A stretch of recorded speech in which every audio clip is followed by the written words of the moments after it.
Kakalanse lang ng Russia ng pinakamalaking opensiba ngayong taon para sakupin ang silangang Ukraine, lalo na ang rehiyong Donbas na gustong kontrolin ni Putin mula simula ng digmaan. Kung sino ang kumokontrol sa Donbas, siya rin ang may hawak sa malaking bahagi ng industriya at mga yaman ng Ukraine. At iyan ang dahilan kung bakit parehong naglalaban ang dalawang panig para sa bawat sentimetro ng lugar na yon sa loob ng mahigit 4 na taon. Sa daan papunta ron, may hanay ng mga lungsod na mahigpit na ipinagtatanggol. Tinatawag ito ng mga militar na sinturon ng mga kuta. Isipin mo na lang na parang pader ito. Hanggat nakatayo ang pader na yan, hindi makakarating ang Rusya sa gusto nilang puntahan.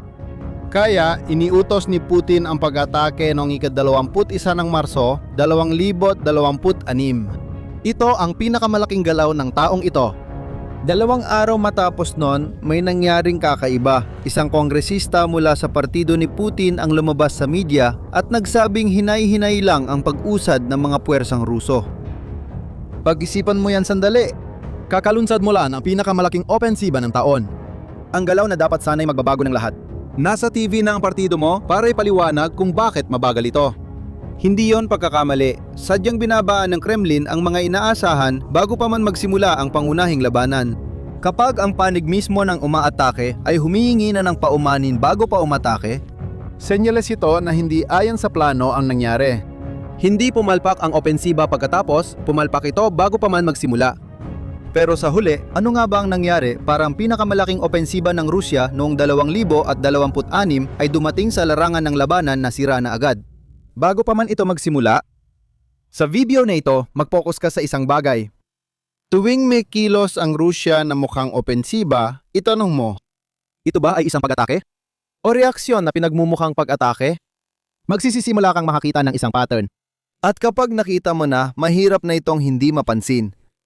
Para mas maintindihan ang kwentong ito, kailangan nating bumalik sa Pebrero ng 2026, pero hindi para ulitin ang halata, kundi para ipakita ang mga bagay na bihirang mabanggit tungkol sa panahong yon. Tingnan mo, inilunsad ng Ukraine ang isang agresibong kontraopensiba sa timog ng bansa. Karamihan sa mga analista ng digmaang ito ang tumuturing dito bilang tagumpay sa teritoryo. Sa huli, nabawi nila ang teritoryo at magandang bagay yon, di ba? Pero hindi yon ang pangunahing punto. Ang kontraopensiba ng Ukraine ay hindi lang basta operasyon para mabawi ang teritoryo. Operasyon ito para sirain ang mga rekurso na itinatago ng Rusya para sa ibang gamit. Isipin mo ito ng ganito. Kung alam mong tinatago ng kalaban ang pinakamahusay niyang piyesa para sa susunod na labanan, ano ang gagawin mo? Lilika ka ng sitwasyong mapipilitan siyang gamitin ang mga iyon na yon bago pa ang tamang oras. Iyan mismo ang ginawa ng Ukraine. Sa pamamagitan ng agresibong paglusob sa timog, napilitang tumugon ang Rusya.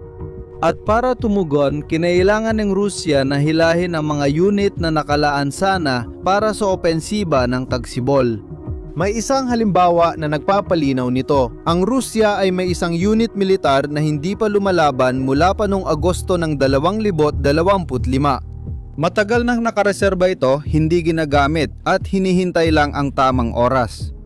Noong Marso ng 2026, inaktiba ang unit na ito. Hindi para umatake, kundi para takpan ang butas na binuksan ng Ukraine sa timog. Isa sa pinakamahalagang bahagi ng opensiba ay naubos sa pagtugon, hindi sa pag-atake. Ipinapakita ng mga numero ang naging kapalit nito sa labanan. Noong ika-11 ng Marso, 2 araw bago ang opisyal na paglulunsad ng opensiba, nagsagawa ng pag-atake ang mga puwersa ng Rusya patungo sa sinturon ng mga kuta. Sa humigit kumulang 500 sundalong ipinadala, 405 ang napatay o nasugatan, halos 80% ng kabuuang bilang ang naging casualty sa isang atake lang. Ito ay iniulat ni General Syrskyi, ang komandante ng hukbong Ukrainyano, at kinumpirma ng Instituto para sa Pag-aaral ng Digmaan, isa sa mga pangunahing sentro ng pagsusuri sa militar sa buong mundo. Mga sundalo na 1 linggo lang nagsanay, ipinadala agad laban sa mahigpit na binabantayang posisyon bago ang pangunahing opensiba. Dito makikikita mo na agad yung pattern na sinabi naming bantayan mo kanina, naalala mo? Kumilos ang Rusya pero napilitan lang sila. Ang akala mong inisyatiba ay reaksyon lang pala. At ito pa lang ang unang halimbawa. May isang mahalagang detalye rito. Bakit may malinaw na palatandaan na nabigo ang isang opensibang militar bago pa man ito magsimula? Kapag inililipat ng hukbo ang mga unit na nakalaan sana sa pag-atake para sa depensa, para itong boksingerong itatabi sana ang kanang braso para sa huling suntok. Pero napilitang gamitin ito bilang depensa sa di inaasahang suntok. Pag nakita mo ang ganitong galaw, ibig sabihin komprometido na ang opensiba. Ang susunod na mangyayari ay bunga na lang, hindi na plano. Ibinigay ng Rusya ang senyas na ito noong Pebrero at kinumpirma ng opensiba noong Marso. Pero kung tropa lang ang problema, baka kaya pa rin ng Rusya na bumawi sa ibang paraan. Pero ang nangyari noong huling linggo ng Marso ay tumama sa isang bagay na mas mahirap pang mabawi.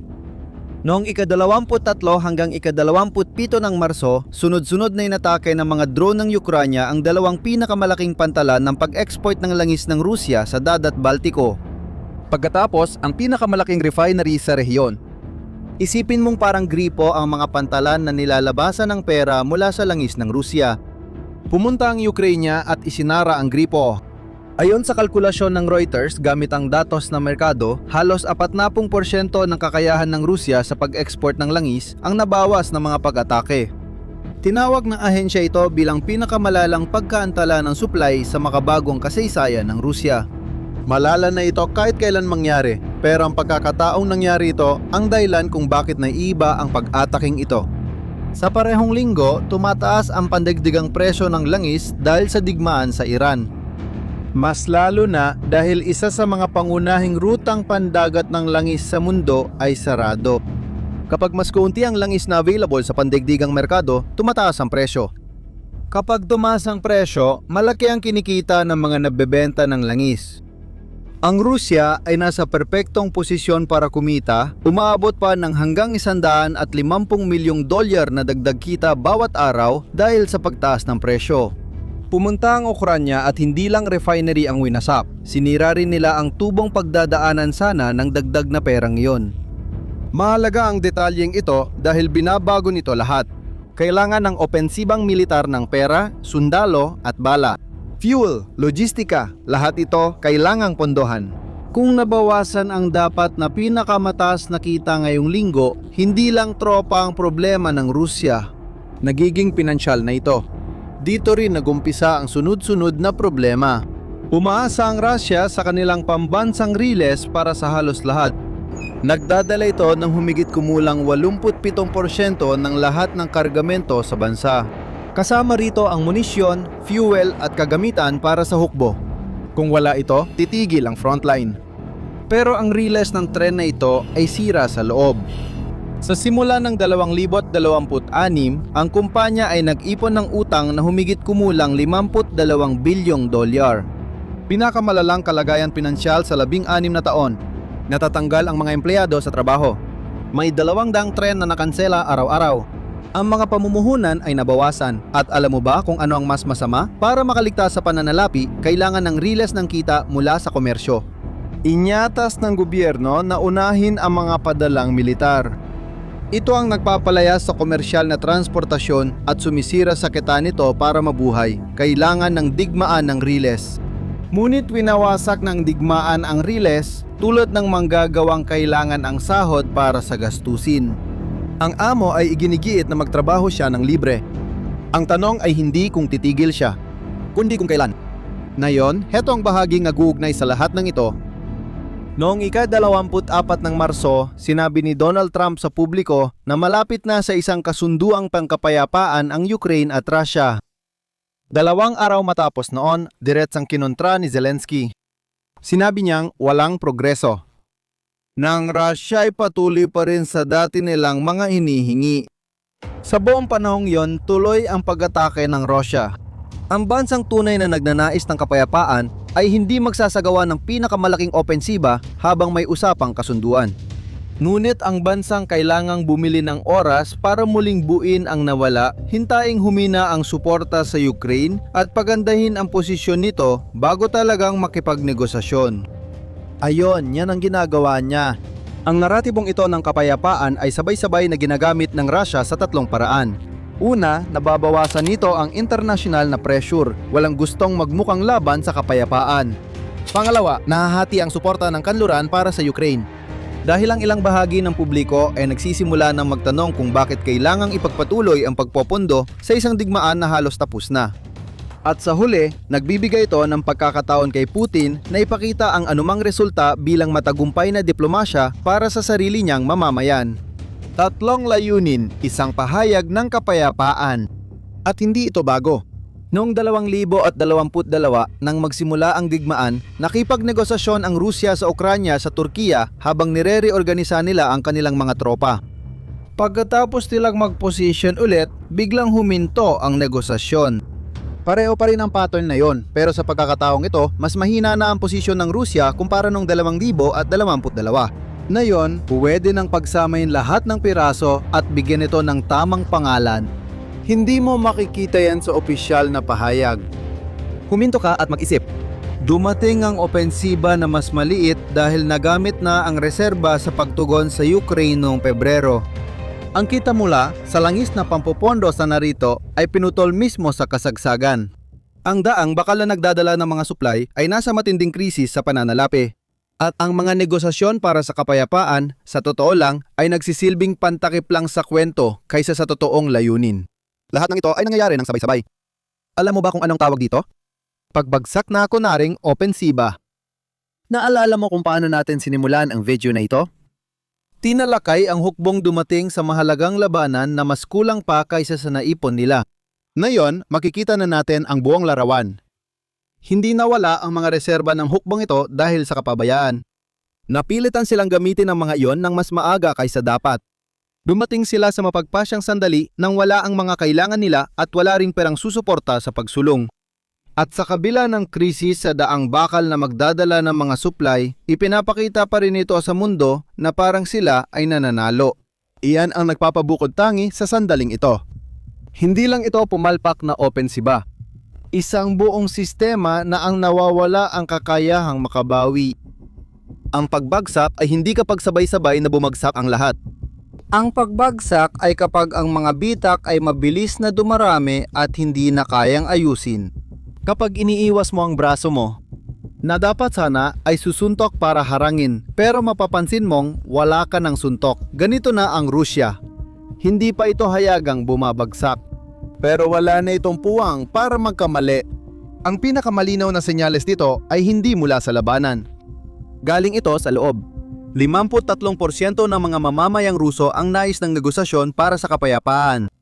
Ayon sa isang independenteng survey noong Pebrero ng 2026.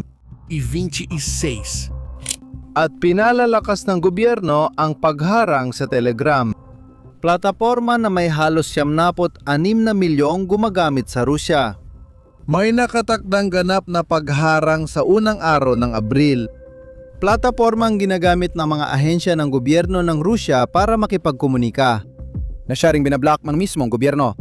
Isipin mo yon, Moscow ang kapital, tirahan ng pamilya ng mga opisyal, politiko at sumusuporta sa rehimeng ito. Kung kailangan mong itago sa kanila ang nangyayari, sa mga taong dapat ay kakampi mo, hindi na nasa labas ang problema. Kapag ang kwento at ang realidad ay sobrang nagkakaiba, isa sa dalawa ang magpaparaya. Hindi na nanalo sa labanan ang mga kwento. Kung sa mga susunod na linggo ay talagang lumakas ang opensiba ng Russia sa linya ng mga kuta, ibig sabihin kung totoong uusad sila papunta sa mga lungsod na yon sa silangang bahagi ng Ukraine, kailangan muling suriin ang bahagi ng pagsusuring ito. Ibig sabihin, mas malaki pa ang kakayahan ng Russia kaysa sa nakikita ngayon. Pero kung magpapatuloy ang watak-watak na opensiba na walang makabuluhang pag-usad, habang nababawasan ang teritoryo ng Russia sa timog, nakukumpirma ang senaryong ito. At ang susunod na kabanata ng kwentong ito ay kusang nabubuo. Pinakamalinaw na palatandaan nito ay hindi usaping teritoryo. Usaping tao ito. Umabot na sa puntong pinipilit ng Russia ang mga kabataang babae mula gitnang Asya na nagsisilbi ng sentensya sa mga kulungang Ruso. Maglingkod sa hukbong sandatahan kapalit ng kalayaan. Nag-aalok ng humigit kumulang $26,000 para sa isang taon ng serbisyo. Ang mga pamilya ng mga babaeng ito ay nakakatanggap ng mga desperadong liham. Humihingi ng tulong para labanan ang pagre-recruit. Hindi ito ugali ng isang hukbong na nanalo. Ganiyan ugali ng hukbong kumukuha ng kahit sinong maaring makuha. At nariyan pa ang usapin ng negosasyon. Gusto ni Trump ng kasunduan pagsapit ng Hunyo ng 2026 kung pipilitin niyang isuko ng Ukraine ang teritoryo nito o kung humina ang suporta ng Europa, Magbabago ang balanse. Hindi dahil biglang magbabago ang sitwasyong militar, kundi dahil napapanatili rin ng pampulitikang kagustuhan ang mga digmaan. Yang pampulitikang kagustuhan mas mahirap hulaan kaysa sa mga tangke. ipinakita ng linggong ito ang pinakamalaking opensiba ng Rusya ngayong 2026. Dumating na sa labanan na dehado na agad. Hindi dahil sa isang malaking pagkatalo, dahil sa sunod-sunod na pagkakamaling naipon na noon ay parang tama, lumaki ang problemang naging mahirap ayusin. Ganito na dedesisyunan ang mga tunggalian. Hindi isang labanan lang. Sa serye ng mga pagkakamali na kapag nakita mo ng sabay-sabay, huli na paray tama. Pero marahil ang pinakamahalaga sa video na ito ay hindi ang nangyari sa Rusya, kundi kung ano ang ibinubunyag ng kasong ito tungkol sa mas malaking usapin. Bawat sistema ng kapangyarihan, Kapag talagang natatalo na, may ugali na gawin ang parehong bagay. Ikinukwento ang bawat hakbang na parang bahagi ito ng plano. ipinapakita ang reaksyon bilang estratehiya. Tinatawag ang pagkatalo na pagsasaayos. Habang tumitindi ang realidad, mas lumalakas ang ingay ng kanilang kwento. Hindi inayos ng kwento ang riles ng tren. Hindi nito napupunan ang kakulangan sa tropa. Hindi nito na ibabalik ang kita sa langis. Sa isang punto, sisinggiling ka ng realidad. At wala kang paraan para magbayad. Hindi lang ito nangyayari sa Rusya. Isa itong Tetan. Ngayong alam mo na kung paano ito makilala, makikita mo rin ito sa iba pang lugar. Ikaw, anong palagay mo? Naniniwala ka bang may kakayahan pa ang Rusya na baguhin ang sitwasyon sa mga susunod na buwan? O ang opensiba sa tagsibol na ang huling malaking sugal ni Putin? Ilagay ang opinyon mo sa komento. Kung naging malinaw sa iyo ang video na ito, I-share ito sa kakilala mong sumusubaybay sa Sigalot. kung hindi ka pa subscribe sa channel, Na yun na ang tamang oras. Bawat linggo may bagong pagsusuri, diretsahan lang. hanggang sa susunod,